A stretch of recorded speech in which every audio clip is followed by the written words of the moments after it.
ఇవాళ సోమవారం శివునికి ఇష్టమని పాయసం చేసిన పక్కింటి వాళ్ళకి ఇచ్చి రాపు అంటే నా భార్య నిరూపించుకునే పద్మ. అదేంటి కొత్తగా అట్లా అంటున్నావు? ఏం లేదే, నిన్న వాళ్ళకి అట్లా అన్నందుకు నీకు కోపం వచ్చింది అనుకున్నా, కానీ అవేమి మనసులో పెట్టుకోకుండా ఇలా పాయసం ఇచ్చి రాపు అంటున్నావు కదా, అందుకే గట్లన్నా.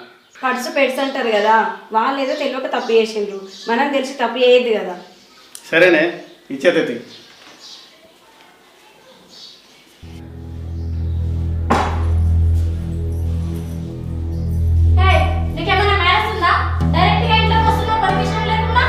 ఏం మాట్లాడతాను చెల్లె, నేను డాక్టర్ దగ్గరికి వచ్చిన అపాయింట్మెంట్ తీసుకుని రావడానికి అక్కింటిలో కదా అని చదువుతో వచ్చిన.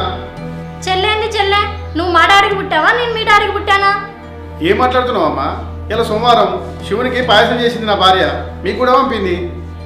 వచ్చి మాకొద్దది, అది ఎట్లా చేసిరు ఏమో. గంగా, ఇంటికి వచ్చిన పెద్ద మనిషితో అట్నే మాట్లాడతావా? ఆ పాయసం మన కోసం తెచ్చిండు, ఇలా ఇవ్వండి.